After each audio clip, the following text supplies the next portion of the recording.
Bora falar sobre Spider-Noir, a nova série do Prime Video do universo do Homem-Aranha. E aí seus geeks, tudo certo? Eu sou o Marcos Veloso e hoje é de um vídeo de opinião, mais detalhes, vamos citar alguns detalhes aqui da trama sobre Spider-Noir, a nova série do Prime Video que já foi lançada logo com todos os episódios disponíveis. Esse vídeo não vai ter spoilers diretos dos desfechos dos personagens, nem nada do tipo, mas vão ter leves spoilers falando de como ele conseguiu os poderes, que é algo explicado na série, a relação com o multiverso e a decisão da Sony, da Amazon, de usar Ben Reilly no nome ao invés de Peter Parker. Então, isso são coisas que a gente tem durante a série sendo explicadas, mas eu vou trazer aqui pro vídeo, não são grandes spoilers da trama, então se você ainda não assistiu e quer ver esse vídeo, pode ficar tranquilo em relação a isso. Mas se você não quiser saber nada antes de assistir, assiste no Prime Video, deixa esse vídeo salvo e depois você volta pra ver se você concorda com tudo, se você pegou todos os detalhes que eu vou trazer aqui pro vídeo. Bom, primeiro de tudo vamos à ambientação, algo que foi revelado antes do lançamento da série. Essa série se passa nos anos de 1930, até aí condizente com o personagem dos quadrinhos também, na época da Lei Seca em Nova York e tudo mais.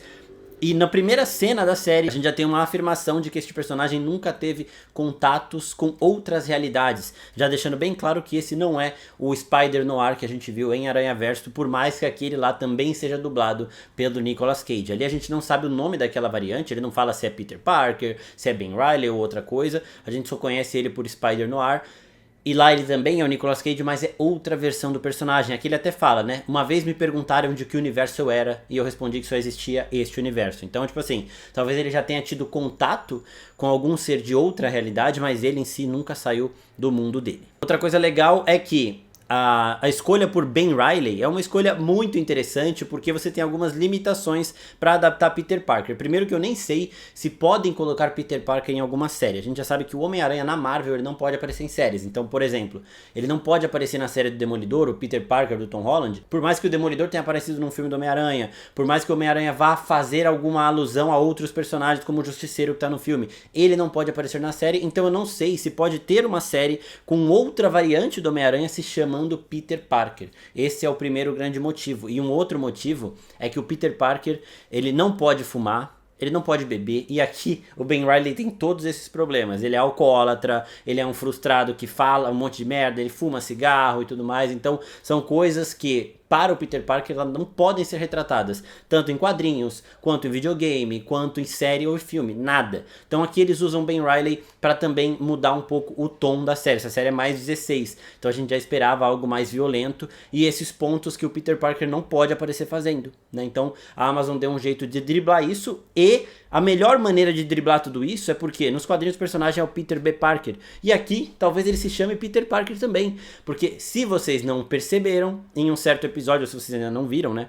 Em um certo episódio, o Ben Reilly tá conversando com outro cara que ele conheceu na Primeira Guerra e o cara fala pra ele: se você não tivesse mudado o seu nome logo depois da guerra, eu teria te encontrado há muito tempo. Ou seja, o nome que ele recebeu quando ele nasceu pode muito bem ser Peter Parker. A gente sabe que ele mudou de nome e depois da Primeira Guerra ele começou a se chamar Ben Reilly, mas em momento nenhum é dito qual era o nome anterior dele. Eles só jogam isso pra gente falar, putz, o cara é o Peter Parker. E pode muito bem ser realmente uma variante do Peter Parker meio frustrada. Esse pesar todo que a gente vê do Ben Reilly aqui é um caminho que o Homem-Aranha do Andrew Garfield poderia muito bem ter seguido se ele não tivesse alcançado a redenção dele quando ele salva a MJ lá em Homem-Aranha 3, né, No Way Home. Mas é um caminho que ele estava seguindo, né? Até ele não queria voltar pra ajudar as pessoas. Aí ele volta naquela luta com o Rhino, naquela cena icônica. Eu acho aquela cena muito foda, da criança vestindo o traje do Homem-Aranha e tudo mais. Ele é puxado de volta, mas ele tava caminhando pra chegar no nível que o Ben Reilly tá aqui, tá ligado? Totalmente afundado. Ele até fala em No Way Home, tipo, caralho, eu me perdi, eu comecei a soltar a mão, não comecei a medir o peso, a minha força e tudo mais. Então ele fez algumas coisas bem sombrias. Eu vejo muito aquele Homem-Aranha do Andrew Garfield passando por isso que o Ben Reilly tá passando, uma fase meio sombria assim, sabe? Agora vamos falar da parte dos poderes, como que ele conseguiu os poderes. Nos quadrinhos, o Noir, que é o Peter B. Parker, ele conseguiu os poderes sendo picado por uma aranha mística, uma divindade aracnídea. Tipo o Khonshu mais ou menos dá os poderes pro Cavaleiro da Lua. Aqui ele foi picado por uma divindade aracnídea que concedeu a ele estes poderes semelhantes à aranha. Na série da Amazon, ele é picado por uma aranha humana. Eles encontram uma prisão que estava usando ali os prisioneiros como cobaias para testes com outros animais. Então tinha gente sendo testada com cobra, com enguia. Vários vilões do Homem-Aranha são referenciados nesse momento. E tinha um cara ali sendo testado com aranha. Este cara que estava passando por testes com aranha, ele já tinha metade do corpo dele transformado numa aranha, metade do rosto também, e ele vai lá e ele morde o Ben Reilly, e aí o Ben Reilly assume, né, adquire esses poderes aracnídeos. E aqui é bem legal porque o animal que foi transmutado com o humano nesse processo, ele começa a tomar conta do humano. Não só o animal, né? A gente tem o Homem-Aranha aqui que passou por testes também, a gente tem o Electro, então tem vários seres aí. E aqui ele teve que se esforçar muito para combater uma batalha diária mental, para combater a aranha dentro dele, porque ele tava com instintos de aranha, não era só lançar teia, tudo mais, não era aquela transformação básica que a gente viu nos filmes, tanto do Tom Holland, quanto do Tobey Maguire ou do Andrew Garfield. Aqui era uma parada mais escrota, uma parada mais bizarra, digamos assim, também condizente com o cinema dos anos 30, é bem legal que eles remontam essa estrutura toda. E, então ele teve que lutar com isso, com esses instintos de aranha, ficar deitado igual uma aranha, sei lá se a aranha é daquele jeito, mas de se transformar cada vez mais em uma aranha de fato. Ele conseguiu, ele foi prestando atenção nas pessoas falando para ele lembrar como que é um humano falando, tudo mais, e ele conseguiu manter ali os efeitos colaterais menores possíveis. Ele ainda tem uns tiques assim algumas vezes, mas ele conseguiu controlar. Então essas são as grandes diferenças. Diferenças muito boas. Agora vamos chegar na parte da cor. Eu pensei até em deixar esse vídeo preto e branco, mesclar um pouquinho, mas não sei se ia fazer muito sentido, não sei se ia ficar muito bom para vocês assistirem, mas essa série ela vem com a disponibilidade de ser vista em duas cores, em dois formatos de cor, na verdade. Um é preto e branco e o outro é o colorido normal. São dois formatos que acrescentam muito à trama, porque o colorido é colorido de verdade. Também remete a um Mágico de Oz, por exemplo, que é um filme clássico que tem muitas cores, e tem um azul vibrante, tem um amarelo vibrante, não sei o que. Aqui quando você vai ver colorido, você vê essas cores vibrantes. E você tem o preto e branco que também remete às coisas mais antigas, mas traz uma sensação, além de ser uma sensação no ar mesmo, de investigação, mais misteriosa e tudo mais, é algo um pouco mais maduro. E o próprio Nicolas Cage confirmou isso.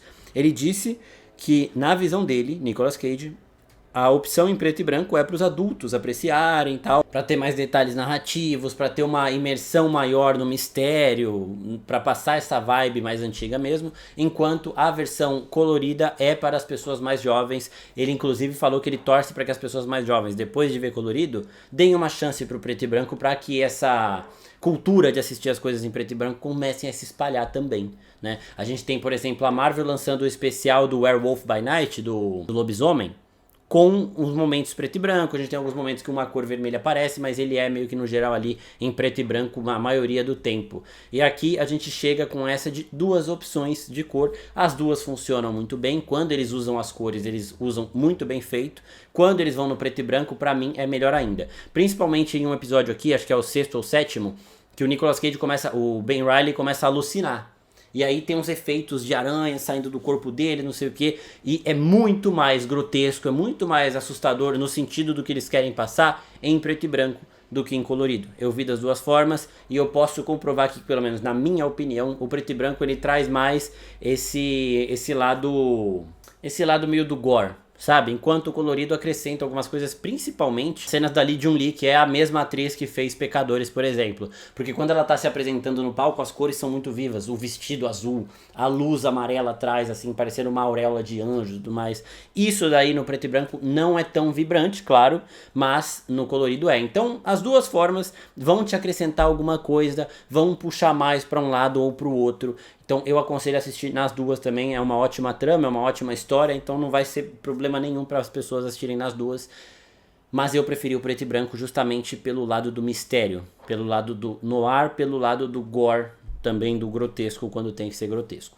E aí nós temos essa versão do Homem-Aranha, uma versão Ben Reilly. O Ben Reilly nos quadrinhos ele é um clone do Peter Parker, então já dá uma, né, já tem uma relação aí. Se aqui ele se chamava realmente Peter Parker e mudou o nome para Ben Reilly, já tem essa conversa. E ele é um Homem-Aranha, digamos assim, aposentado. Ele perdeu o grande amor da vida dele, um evento canônico para qualquer Homem-Aranha que se preze, né? Então você perde a Mary Jane, você perde a Gwen Stacy, e ele perdeu também a Ruby, que era o grande amor da vida dele. E aí desde então ele decidiu abandonar o traje traje do Homem-Aranha. Só que Nova York vai entrando num caos de máfia tomando controle, das coisas saindo das rédeas, e aí o Aranha, né, como ele é chamado, tem que voltar à ativa. E eles brincam com isso todo o tempo, né? Ele bebendo, fumando, fazendo um monte de merda, sendo completamente frustrado. Tem um episódio que chama Herói de Ninguém, porque ele não é um exemplo de herói. Ele pensa, nesse momento da vida dele, ele pensa muito mais nele do que nos outros, ele quer ficar no canto dele, ele não se preocupa muito com o que tá acontecendo com as pessoas, e as pessoas vão falando, pô, o Aranha precisa voltar pra botar ordem aqui, aí o outro vai lá e comenta,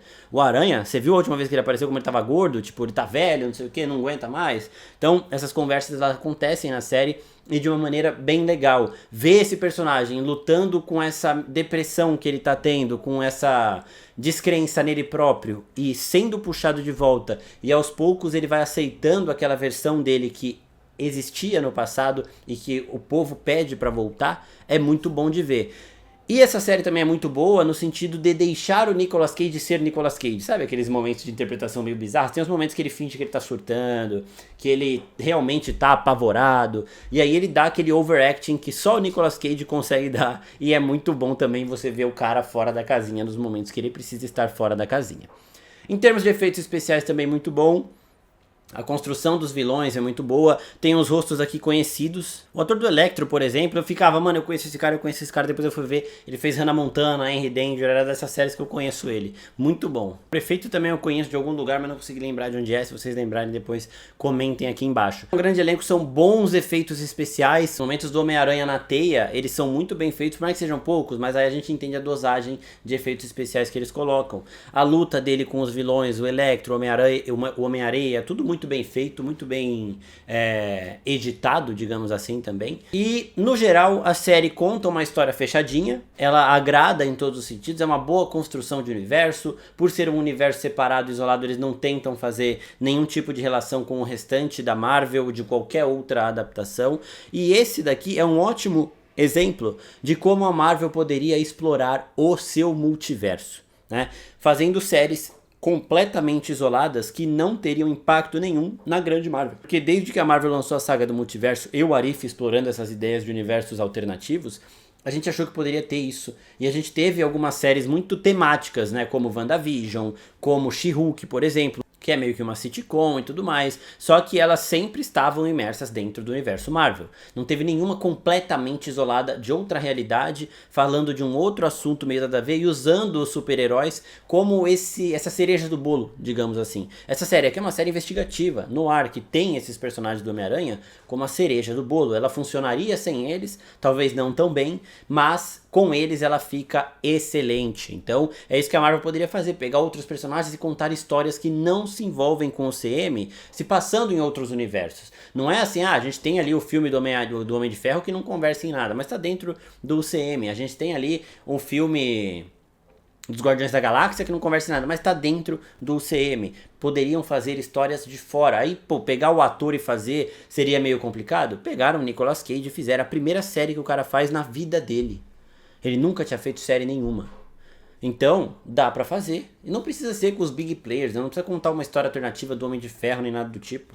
Por exemplo, você pode despedir-se do Hugh Jackman como Wolverine contando uma história do Old Man Logan que se passa em outro universo. Tipo como fizeram com Logan mesmo, mas com Old Man Logan, contando uma outra história num universo que não se mistura, sabe? Então, eu gostaria que a Marvel gostasse deste conceito que eles fizeram, a Amazon que fez, a Amazon pode fazer essas séries dos personagens do universo do Homem-Aranha, e explorasse mais isso, porque é uma ótima ideia. Essas séries que tem uma temática diferente na Marvel, elas são as minhas favoritas. A minha série favorita da Marvel até hoje é WandaVision, porque ela explora uma outra parada. She-Hulk tem todos os seus méritos porque explora também um outro formato, mas todas essas ainda estão imersas dentro do CM, o que é maravilhoso, é um universo compartilhado, o que eu mais amo de todos. Inclusive o filme que eu tô mais ansioso é Doomsday esse ano. Só que você também contar histórias fora pode fazer bem para essas histórias. Enquanto mais coisas da Marvel a gente tiver, seja na Amazon, seja no Disney Plus, seja nos cinemas, melhor para a audiência. Ainda mais se for algo dessa qualidade.